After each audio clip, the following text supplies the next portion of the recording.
मेहंदीपुर बालाजी एक ऐसी जगह जहां पर लोग आत्माओं का इलाज करवाने आते हैं, जिधर प्रेत आत्माओं को मार लगाई जाती है, जिधर चलते हुए पीछे मुड़कर देखना भी मना है। और सोचो, एक लड़की जिसकी उम्र सिर्फ 17 साल है, स्कूल से आते वक्त एक ऐसी आत्मा का शिकार हो जाती है जो 8 साल तक उसका साथ नहीं छोड़ती।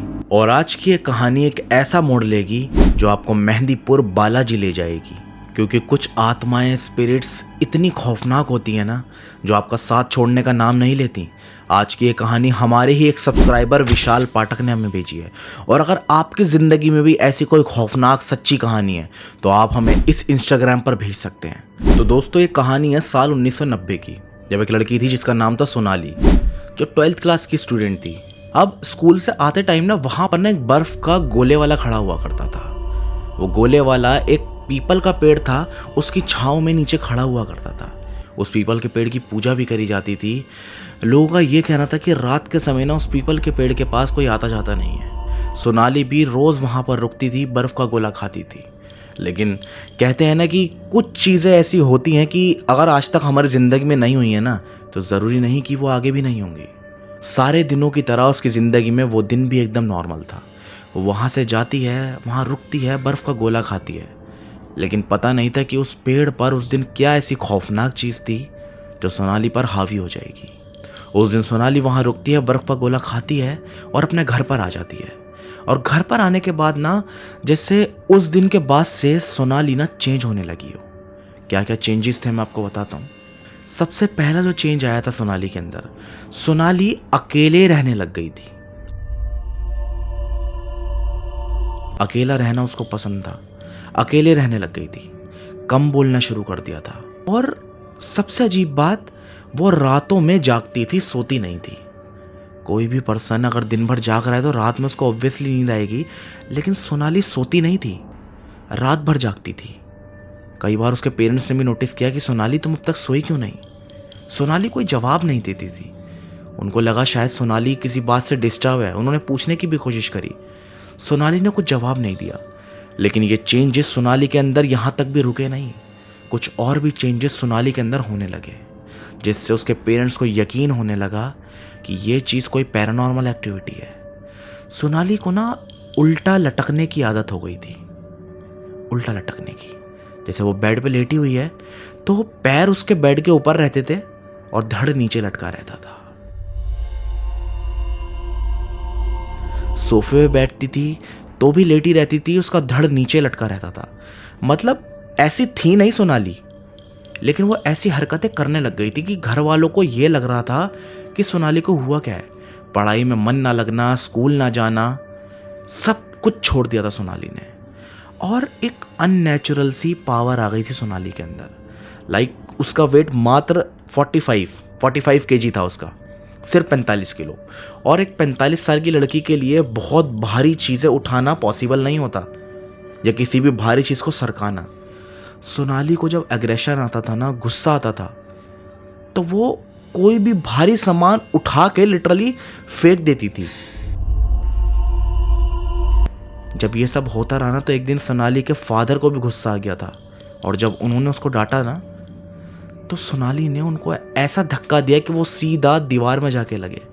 और सोनाली के फादर को वो धक्का इतनी ज़ोर का फील हुआ था ना, कि उनको लगा था कि ये पावर नेचुरल नहीं है, जैसे कोई बहुत ही बड़ा पावरफुल इंसान ने धक्का दिया हो। ऐसी पावर थी वो। ये चीज़ें, ये बिहेवियर, ये सब चीज़ें ना ठीक नहीं लग रही थी उनको, बहुत ही अजीब और अटपटी सी लग रही थी। और धीरे धीरे ना ये सब चीज़ें ना बढ़ने लगी। तभी एक रात सोनाली की मदर क्या नोटिस करती हैं कि सोनाली जो है वो अपने रूम में है, और रात में वो अपने आप से ही बातें कर रही है।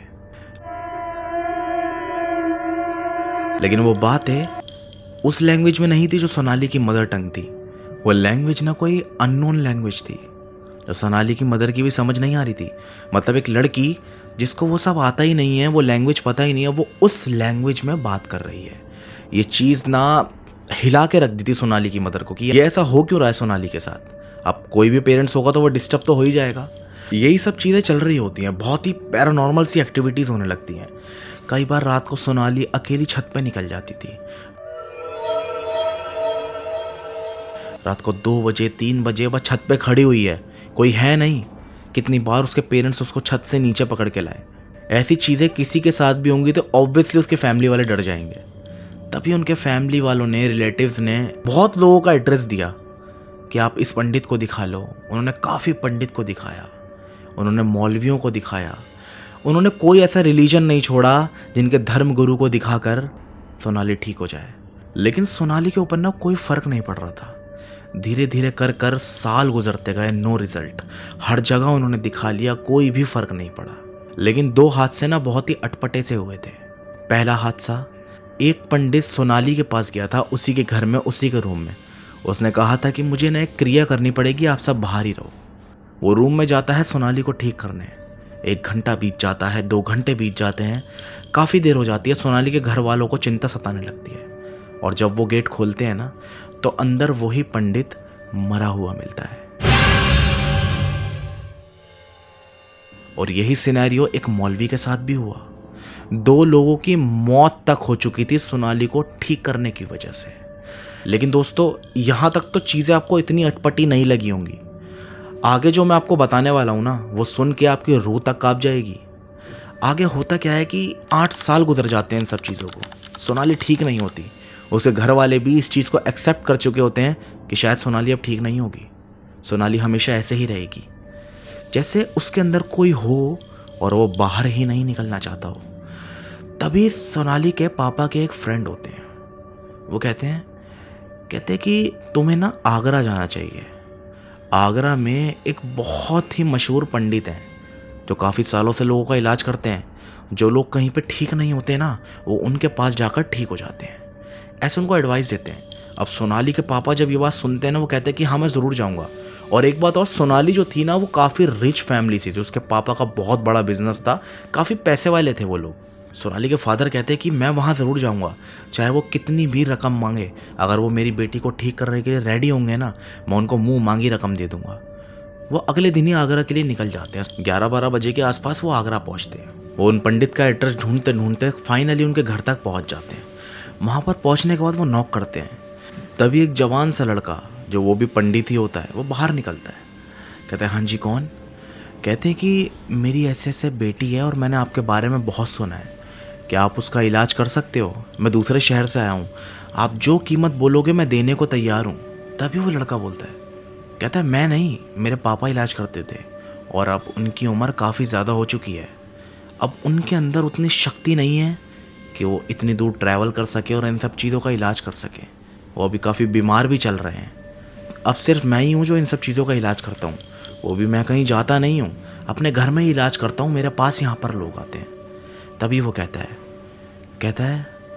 आप भी तो उन्हीं के बेटे हो ना, आपको भी तो वो सब आता ही होगा। आप बस मेरी बेटी को ठीक कर दो, मैं आपके आगे हाथ जोड़ रहा हूँ, आप जितनी कीमत बोलोगे मैं आपको देने के लिए तैयार हूँ। तभी वो कहते हैं नहीं बात पैसे की नहीं है, हम जा नहीं सकते।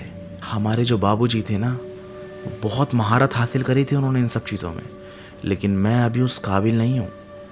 तभी पीछे से उसी पंडित की माँ कहती है नहीं तुम कहीं मत जाना बेटा, तुम कहीं मत जाना।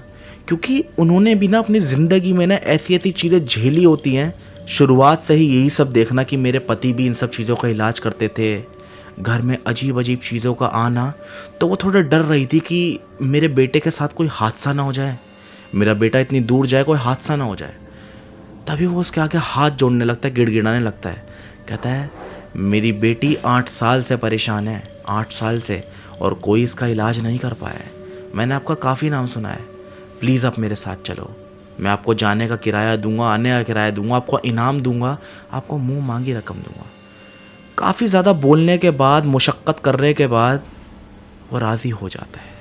कहता है ठीक है मैं चलूँगा, लेकिन सिर्फ 1 दिन के लिए। अगर मुझे लगेगा कि हाँ मैं इलाज कर सकता हूँ तो मैं वहाँ रुकूँगा, वरना अगले दिन मैं वापस आ जाऊँगा।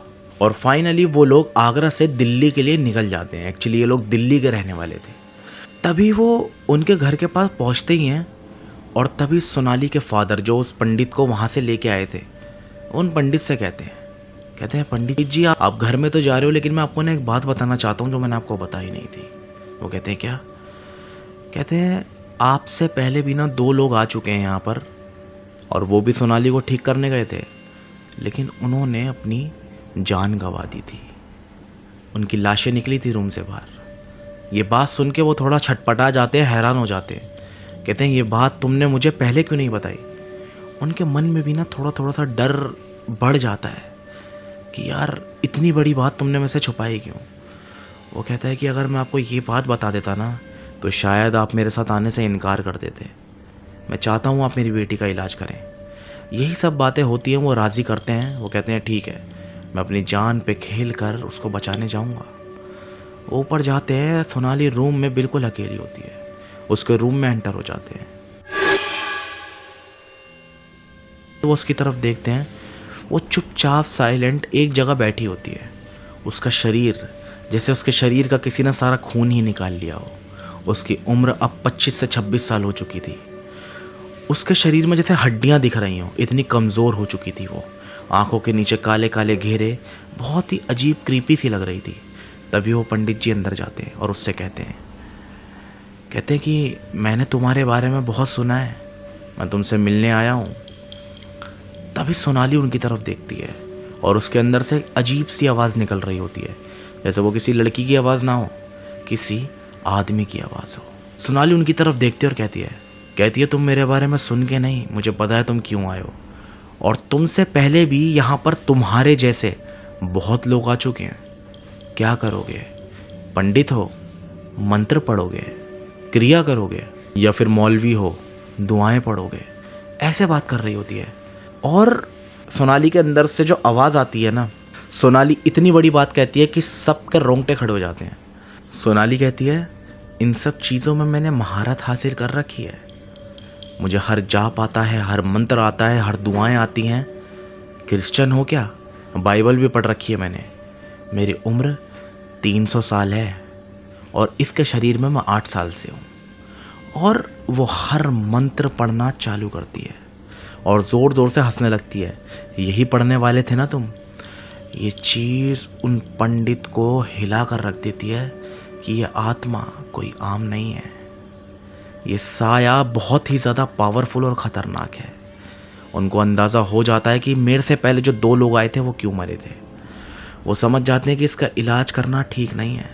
वो बाहर आते हैं और उसके फादर से कहते हैं आत्मा ना पूरी तरह से उसके शरीर में प्रवेश कर चुकी है और वो मर मिटने को तैयार है, पर यहाँ से निकलने को तैयार नहीं है। इसका सिर्फ एक ही इलाज है। वो पूछते हैं कि क्या इलाज है?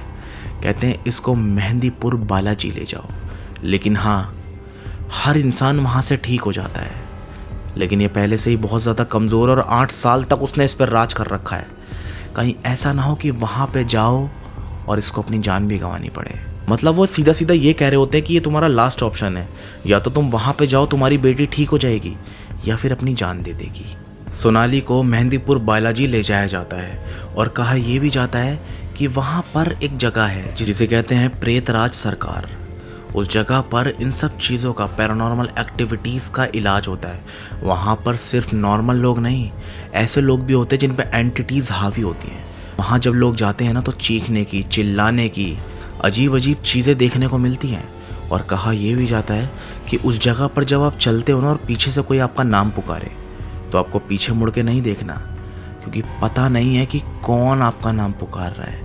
वो एंटिटी भी हो सकती है जो आपका नाम पुकार रही है, और अगर आप पीछे मुड़ के देखते हो ना तो काफ़ी ज़्यादा चांसेस होते हैं कि वो एंटिटी आपके ऊपर हावी हो जाए। सोनाली को वहाँ पर ले जाया जाता है। मात्र 36 किलो सोनाली का वेट रह जाता है। वहाँ पर जाते ही सोनाली के अंदर जैसे कुछ भयानक खौफनाक आत्मा तड़पने लगी हो। सोनाली उल्टी सीधी हरकतें करने लगती है, अपने बालों को खोलने लगती है, ज़मीन पर रोल होने लगती है, चीखने लगती है, चिल्लाने लगती है, जैसे सोनाली के साथ कुछ हो रहा हो। सोनाली के अंदर जो आत्मा है उसके साथ कुछ हो रहा हो, ऐसा होने लगता है। 40 दिनों तक सोनाली वहीं पर रह जाती है। उसका वेट 36 से भी कम हो जाता है। उसको दंड दिया जाता है। उसके अंदर की जो आत्मा, उसको दंड दिया जाता है, उसको सज़ा दी जाती है। सोनाली को खाना नहीं दिया जाता। सोनाली के अंदर जो आत्मा होती है उसको मार लगाई जाती है। और 40 दिनों तक ये प्रोसेस चलता है। और सोनाली की हालत एंड तक आते आते ऐसी हो जाती है ना जैसे सोनाली बचेगी नहीं। बिल्कुल मरने हाल। और 40 दिन के बाद फाइनली सोनाली एकदम ठीक हो जाती है और वो अपने घर पे आ जाती है। और ये कहानी जिन्होंने हमें भेजी है विशाल पाठक ने, उन्होंने बताया कि ये किस्सा हमारे ही घर के पास का है और वो लड़की आज भी जिंदा है। उसने वेट भी गेन कर लिया है, बिल्कुल ठीक है। लेकिन विशाल बताते हैं कि लोग ये भी कहते हैं कि आज भी सोनाली को कई बार रात के समय छत पर देखा जाता है। कई बार आज भी उनके घर में से चीखने की चिल्लाने की आवाज़ें आती हैं। लोग कहते हैं कि सोनाली पहले से तो ठीक है लेकिन पूरी तरह ठीक नहीं है। शायद कुछ चीज़ें ऐसी होती हैं ना जो ज़िंदगी भर हमारे साथ रहती है, हमारा साथ नहीं छोड़ती। दोस्तों, कहानी इंटरेस्टिंग लगी हो तो सब्सक्राइब कर लेना ताकि ऐसी कोई भी कहानी तुमसे मिस ना हो। और वीडियो को लाइक कर देना और कमेंट में बताना वीडियो कैसी लगी। मिलते हैं अगली सच्ची कहानी के साथ। Thank you.